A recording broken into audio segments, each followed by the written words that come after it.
Время вечерних новостей. В студии работает Айсло Мурзакова.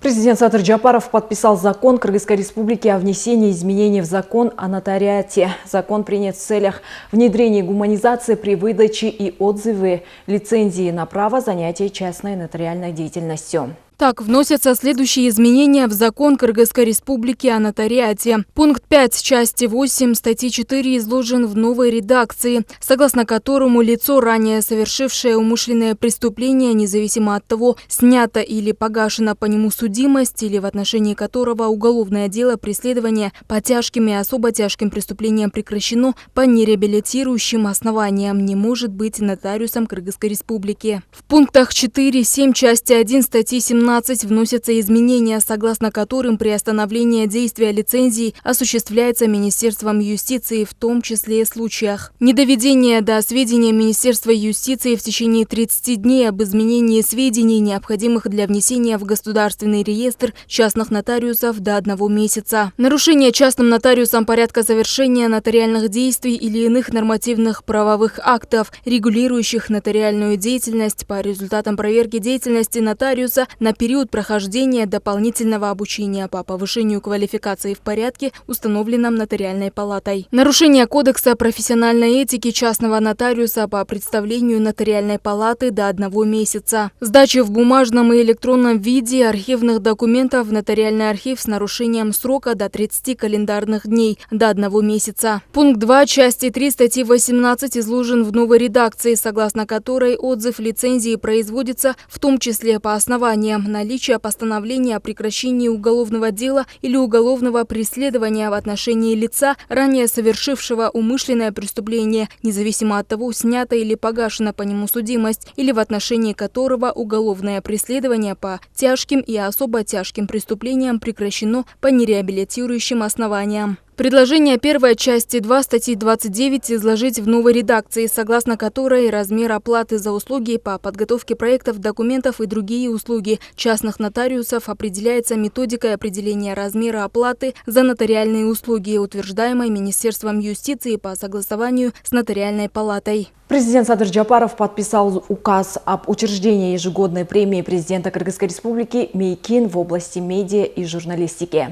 В целях поощрения творчества и признания достижений в области медиа и журналистики, повышения престижа профессии и стимулирования творческой активности журналистов в соответствии со статьей 71 Конституции Кыргызской Республики постановляется учредить ежегодную премию президента «Мейкин» в области медиа и журналистики, утвердить положение о ежегодной премии президента Кыргызстана «Мейкин» в области медиа и журналистики согласно приложению. Министерство культуры, информации, спорта и молодежной политики по согласованию со Служба информационной политики администрации президента в 3-месячный срок утвердить состав комиссии по отбору кандидатов в присуждению ежегодной премии президента «Мейкин» в области медиа и журналистики. Управление делами президента предусмотреть из фонда президента финансовые средства для формирования призового фонда и покрытия иных расходов по организации ежегодной премии президента «Мейкин» в области медиа и журналистики.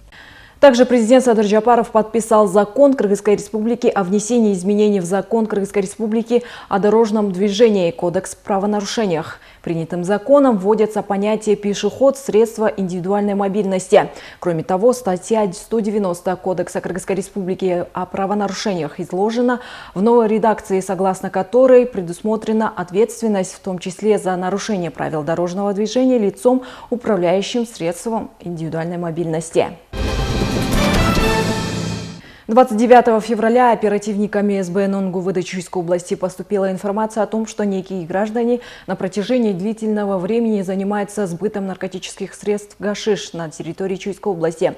В ходе проведения комплекса оперативно-розыскных следственных мероприятий сотрудниками милиции было установлено анкетные данные предполагаемых подозреваемых. Ими оказались граждане 1986-1983 года рождения.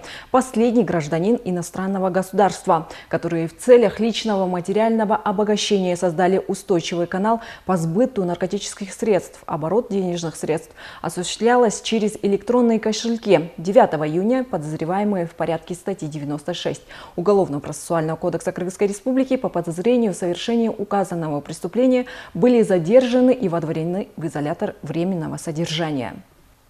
В ОВД Сокулукского района заявлением обратился гражданин о принятии мер в отношении человека, который в 2020 году обманным путем под предлогом предоставления 15 земельных участков в селе Военантоновка Сокулукского района завладел его квартирой стоимостью $35 США. При этом обещанные ему земельные участки продали третьим лицам. При проведении оперативно-розыскных мероприятий сотрудниками милиции по подозрению в совершении данного преступления в порядке статьи 96 был задержан гражданин 1972 года рождения и водворен в ВВС. В настоящее время по уголовному делу проводятся необходимые следственные действия по установлению других соучастников данного преступления. Сотрудники управления патрульной службы милиции города Бишкек провели встречу по обеспечению безопасности дорожного движения, а также предотвращению дорожно-транспортных происшествий с участием детей во время каникул. Особое внимание уделено на проведение профилактических занятий по ПДД и обеспечению безопасности детей в момент передвижения в летних лагерях школ на территории столицы. Соблюдать правила дорожного движения.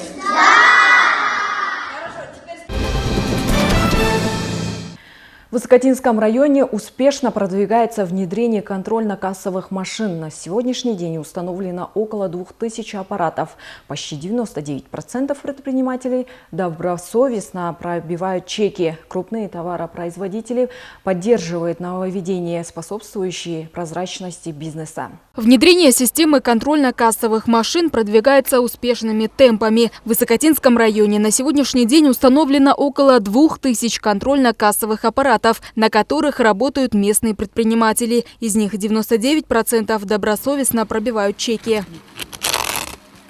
Предприниматели в Высокотинском районе с пониманием относятся к нововведениям, понимая их важность для развития государства. Контрольно-кассовые машины необходимы для обеспечения прозрачной деятельности всех предпринимателей, что является общей мировой практикой. Работаю с ККМ уже с января, так как мы сразу поняли преимущества ККМ, так как для нас, мелких и средних предпринимателей, это довольно очень хорошая вещь. Потому что у нас не выходит сумма 15 миллионов, и у нас выходит нулевая ставка. И при этом это для нас очень хороший такой показатель, потому что мы, считаем, мы выходим в ноль. Раньше, допустим, у нас патент на такой магазин, у нас хотело 3 патента. 3 патента – это около 8 с чем-то тысяч, мы, считай, каждый месяц только за патент давали. Сейчас очень легко. Прямо у нас рядом с налоговой бухотчет есть, люди тоже, тоже недорого стоит этот бухотчет сделать. На Канском базаре, где торгуют 184 предпринимателя, уже установлено 157 контрольно-кассовых машин. Все торговцы перешли на единую систему налогообложения. Налоговые ставки составляют 0% при годовом объеме выручки до 15 миллионов сомов, 0,5% при выручке до 30 миллионов сомов и 1% до 50 миллионов сомов.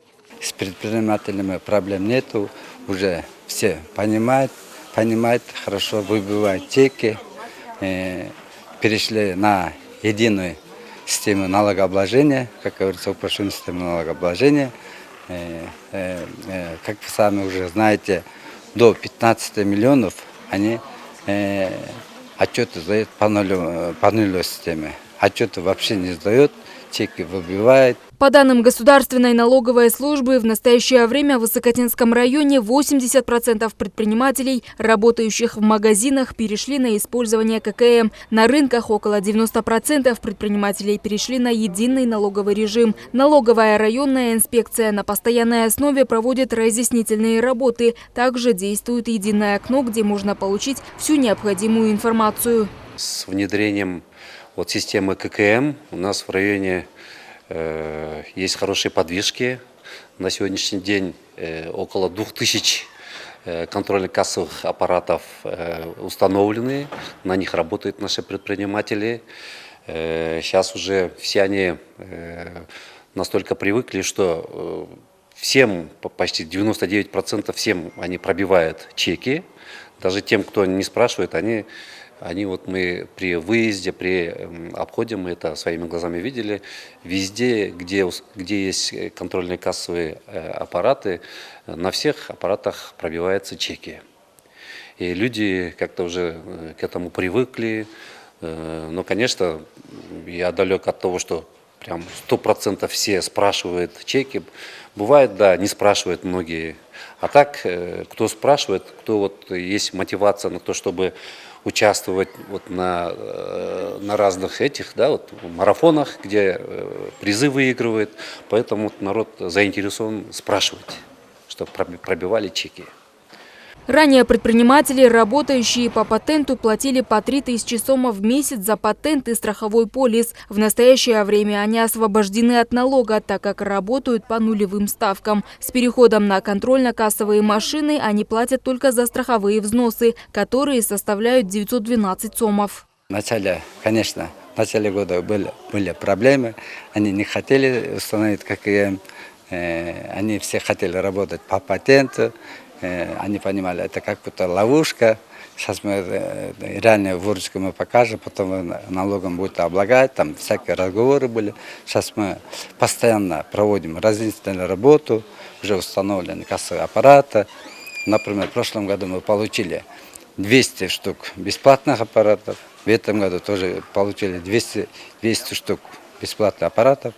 И нуждающим мы раздаем бесплатно кассовый аппарат и устанавливаем.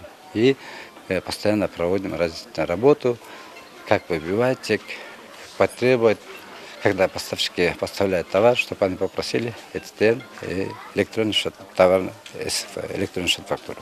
Отметим, что контрольно-кассовая машина – это аппараты, используемые для контроля и фискализации платежей. Она фиксирует все торговые операции, выдает чек покупателю и автоматически отправляет данные в единую информационную систему налоговой службы. По всей стране используется около 78 тысяч ККМ, что способствует более прозрачному ведению бизнеса.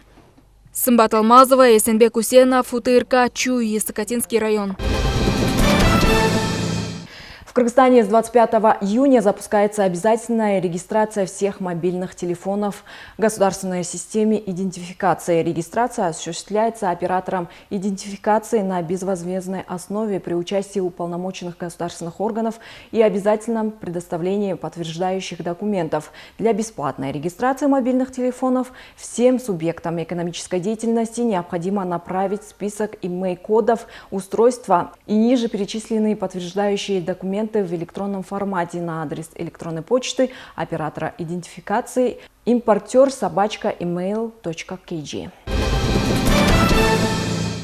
В рамках выделенных 1 миллиарда сомов на развитие города Токмок в этом году будет реализовано 15 проектов. В настоящее время на эти средства в городе начато строительство 9-километровых дорог, новые остановки и аллеи. Кроме того, будет построен детский сад, стадион и промышленные предприятия. Подробнее об этом в следующем материале. В Токмоке будет организован въезд на рынок. Перед ним будет построена автобусная остановка. Ситуация в этом месте, превращенном в блошиный рынок и работавшем без надзора уже много лет, была в плачевном состоянии. Отсутствие чистоты и захламленные прилавки усугубляли проблему. Еще одной серьезной проблемой была парковка автомобилей. Стихийный жайма базар болчу. Это место хотели забрать на частную собственность, но мэрия вернула на свой баланс. Эта площадь был стихийным рынком, и 3 дня назад очистили, и 20 июня начнется обновление рынка. Теперь новая остановка будет построена с современными удобствами. Будет отдельная парковка для общественного транспорта и парковка для легковых автомобилей. Будет построено более 60 торговых площадей, и предприятия продолжат работу в новых условиях. На прошлой неделе участок площадью 2,5 гектара, на котором велось строительство, был расчищен, и торговцы были переселены. Мы согласны тем условиям, что бизге место берселе, мы готовы подождать. И готовы на те условия, которые нам мэрия предоставит, мы на это согласны. Если у нас будут условия, мы готовы платить. Мы всегда брали ККМ. Помимо жителей Кеминского, Чуйского и Сокотинского районов, на рынок в Токмок приезжают и жители Казахстана. Поэтому нужно было обустроить это оживленное место и создать удобства. В результате из 1 миллиарда сомов на развитие города было выделено 60 миллионов сомов, и начались соответствующие работы. Самое главное, тут созданы условия так и для продавцов, и для посетителей. Будет пункт милиции и остановки только для общественного транспорта. По проекту также будет начато озеленение территории и будет решен вопрос с ирригацией. В настоящее время в городе ведется еще ряд строительных работ. Их ряды пополняет аллея молодежи. Ожидается, что к осенним месяцам парк будет завершен и станет цветником, который порадует горожан. На сегодняшний день установлена закрытая дренажная система. Были также обновлены трубы, построены колодцы, скоро заасфальтируем и будем устанавливать скамейки и освещение. Отметим, в этом году из государственной казны выделено 1 миллиард сомов на развитие 2 городов Чуйской области – Токмока и Карабалты. В этом году в городе Токмок будет реализовано 15 проектов. Здесь будет построен завод по асфальтобетону. На около 170 миллионов сомов будет закуплена спецтехника для города. Отмечу, с 1992 года не было построено ни одного детского сада. В этом году в районе Сахзавод будет построен сад на 275 детей. Кроме этого, с Федерацией футбола Кыргызстана будет построено футбольное поле. Сымбат Алмазова, Айсулу Мурзакова, Ирмек Кадыров, УТРК Чуй, Токмок. В Бишкеке успешно завершилась вторая операция по пересадке печени. Об этом сообщили в Минздраве. Сообщается, что группа трансплантологов успешно завершила вторую операцию по пересадке печени. При этом гемодинамические показатели пациентов стабильны. В настоящее время специалисты дежурят в больнице, следят за состоянием пациентов и оказывают им необходимую медицинскую помощь. Операция длилась 9 часов. В ней приняли участие кыргызско-турецкие специалисты во главе с министром здравоохранения Алмкадыром Бейшеналиевым. Пересадка печени – это очень затратное финансовое положение. И требуется очень большая подготовленных специалистов. Это не только хирурги, трансплантологи, это анестезиологи, реаниматолог. Основной период идет после операционного периода, когда идет реабилитационный период. И очень должно быть радиологи, УЗИсты, потому что через каждые 3 часа, 6 часов мы должны делать УЗИ доплерографии, будем оценивать, как работает артерия, сосуды, как работают желчные пузыри, как работает вена, вена кава, вена порте, и так далее должны оценивать. Сегодня в Чуйском районе в селе Беримдык и в Суклукском районе в селе Военно-Антоновка открылись новые группы семейных врачей. Этот медицинский центр призван обеспечить высококачественное медицинское обслуживание для всех жителей данных сел.